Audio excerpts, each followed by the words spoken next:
নির্বাচন হলে দেশে স্থিতিশীলতা আরও ভালো হবে আশা সেনাবাহিনীর। অন্তর্বর্তী সরকার যে রূপরেখা তৈরি করেছে সেই অনুযায়ী নির্বাচন হবে তা সেনাবাহিনীও চাইছে। তারা মনে করছে নির্বাচন হলে দেশের স্থিতিশীল অবস্থা আরও ভালো হবে, আইনশৃঙ্খলা পরিস্থিতি স্বাভাবিক হবে।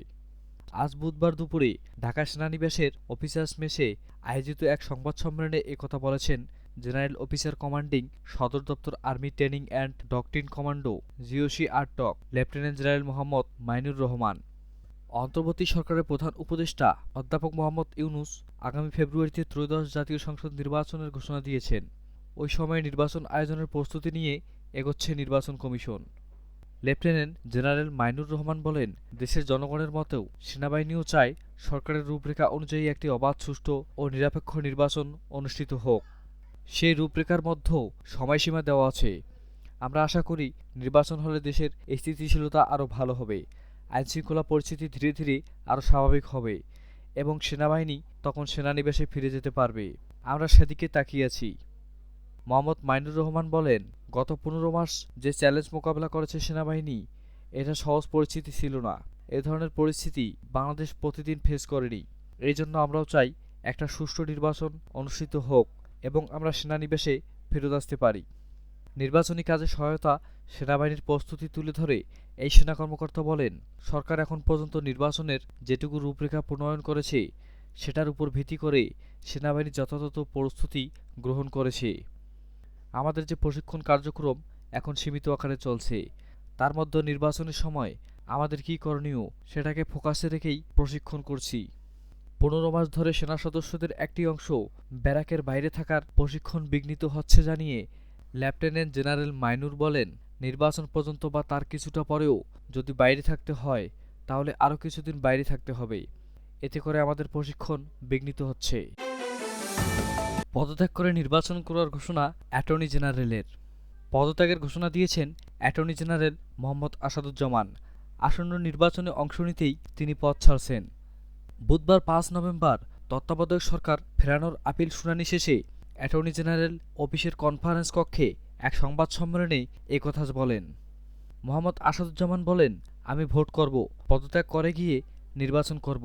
তিনি বলেন, বাংলাদেশ জাতীয়তাবাদী দলের বিএনপির কাছে আমি নমিনেশন চেয়েছি। আমি আশাবাদী নমিনেশন পাব। ঝিনাইদহ ১ আসন থেকে বিএনপির মনোনয়ন চেয়েছেন তিনি। এই আসনে বিএনপির এখনও কাউকে মনোনয়ন দেয়নি। মোহাম্মদ আসাদুজ্জামান বলেন, আমি অ্যাটর্নি জেনারেল হিসেবে আছি এখনও। আমি অ্যাটর্নি জেনারেল পদ ছেড়ে ভোট করব। যখন সময় আসবে তখন করব। প্রসঙ্গত, অ্যাটর্নি জেনারেল হওয়ার আগে আসাদুজ্জামান বিএনপির মানবাধিকার বিষয়ক সম্পাদক ছিলেন।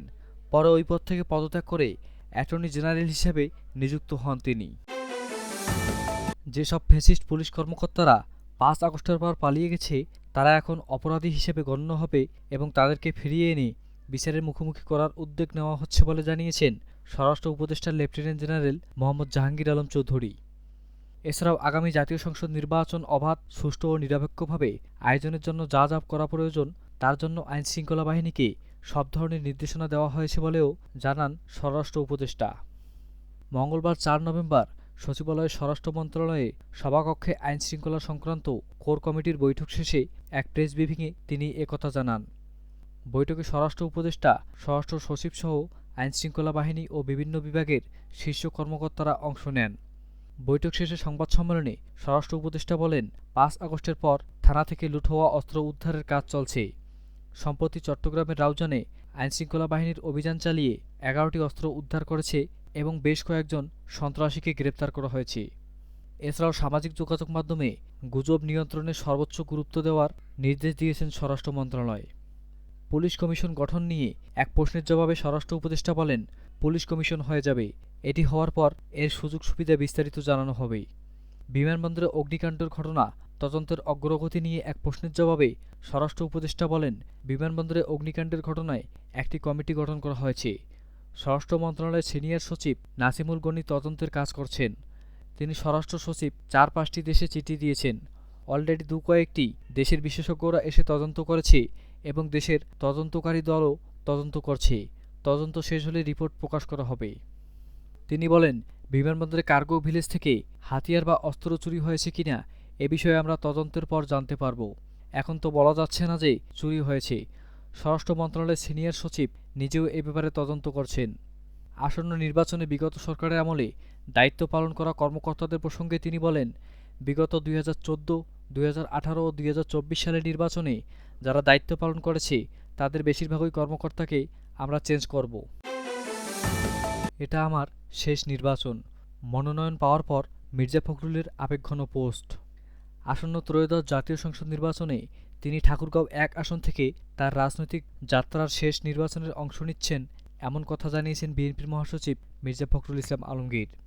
মঙ্গলবার ৪ নভেম্বর মির্জা ফখরুল তার ভেরিফাইড ফেসবুক পেজে দেওয়া এক স্ট্যাটাসে এমন আবেগঘন কথা লিখেছেন।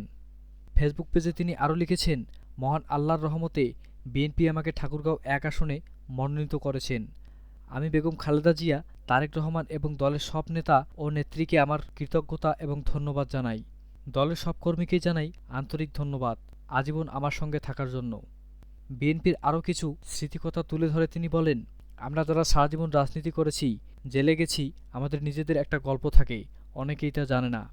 আমি যখন ১৯৮৭-তে সিদ্ধান্ত নেই আবার রাজনীতিতে ফিরব, আমার মেয়ে দুটো একদমই ছোট ছিল, ঢাকায় পড়ত। আমার স্ত্রীর বয়স অনেক কম ছিল, সে প্রথমে স্তম্ভিত হয়ে গিয়েছিল, বুঝতে পারছিল কি ভয়াবহ অনিশ্চিত জীবনে পা দিতে যাচ্ছি। আমার মেয়ে দুটোর হাত ধরে সে নিয়ে গেলে স্কুল ডাক্তারের কাছে। মনে পড়ে আমার বড় মেয়ের একটা অপারেশন হবে। আমি সারা রাত গাড়িতে ছিলাম ঢাকার পথে, যাতে মেয়ের পাশে থাকতে পারি। এত কষ্ট হচ্ছিল, আমি ছিলাম মসজিদে যখন তার অপারেশন হচ্ছিল। গল্পগুলো অন্য কোনো দিন বলবো যদি আল্লাহ চান। এরকম গল্প আমাদের হাজার নেতাকর্মীর আছে। তিনি বলেন, এই নির্বাচন আমার শেষ নির্বাচন। যারা মনোনয়ন পাননি বিশ্বাস রাখুন, ইনশাআল্লাহ দল আপনাদের যথাযথ দায়িত্ব ও সম্মান দেবে। আপনারা সবাই আমার জন্য দোয়া করবেন, আমাদের দলের প্রতি নেতাকর্মীদের জন্য দোয়া করবেন। আমরা সবাই মিলে আপনাদের পাশে থাকব এবং কাজ করব ইনশাআল্লাহ। উল্লেখ্য, আসন্ন ত্রয়োদশ জাতীয় সংসদ নির্বাচনে বিএনপির পক্ষ থেকে ২৩৭টি আসনে সম্ভাব্য প্রার্থীর নাম ঘোষণা করা হয়েছে। খালেদা জিয়ার আসনগুলোতে এনসিপি প্রার্থী দেবে না, জানালেন নাহিদ ইসলাম। জাতীয় নাগরিক পার্টি এনসিপির আহ্বায়ক নাহিদ ইসলাম বলেছেন, দেশের ৩০০টি আসনেই প্রার্থী দেওয়ার পরিকল্পনা চূড়ান্ত করেছে এনসিপি। তবে বেগম খালেদা জিয়ার প্রতি শ্রদ্ধা জানিয়ে তার নির্বাচনী আসনগুলোতে কোনো প্রার্থী না দেওয়ার সিদ্ধান্ত নিয়েছেন দলটি। বুধবার সকালে নারায়ণগঞ্জের গোদনাইলে প্রয়াত জুলাইযোদ্ধা গাজী সালাউদ্দিনের পরিবারের সঙ্গে সাক্ষাৎ করতে গিয়ে এসব কথা বলেন তিনি। নাহিদ ইসলাম বলেন, এখন রাজনীতিতে পেশিশক্তি, কালো টাকা ও স্থানীয় গডফাদারের অপসংস্কৃতির প্রভাব বিস্তার করেছে। এই সংস্কৃতির চ্যালেঞ্জ করতেই এনসিপি সাধারণ ও খেটে খাওয়া মানুষের প্রতিনিধি দাঁড় করাতে চায়। তিনি বলেন, নির্বাচনী ডামাডোলের এই সময়ে আহত জুলাই যোদ্ধাদের ভুলে গেলে চলবে না। তাদের চিকিৎসা ও পুনর্বাসনের দায়িত্ব রাষ্ট্রের। শুধু প্রাথমিক চিকিৎসা নয়, দীর্ঘমেয়াদী চিকিৎসার ব্যবস্থাও করতে হবে, তবেই তাদের প্রকৃত মূল্যায়ন হবে। এনসিপির আহ্বায়ক বলেন, দেশের স্বাধীনতা ও গণতন্ত্র রক্ষায় যারা জীবন বাজি রেখেছেন তাদের ত্যাগের প্রতি শ্রদ্ধা সম্মান জানানোই নাগরিক পার্টির অঙ্গীকার। এ সময় উপস্থিত ছিলেন দলটির কেন্দ্রীয় নেতা আল আমিন, আহমেদুর রহমান তনুসহ অনেকেই।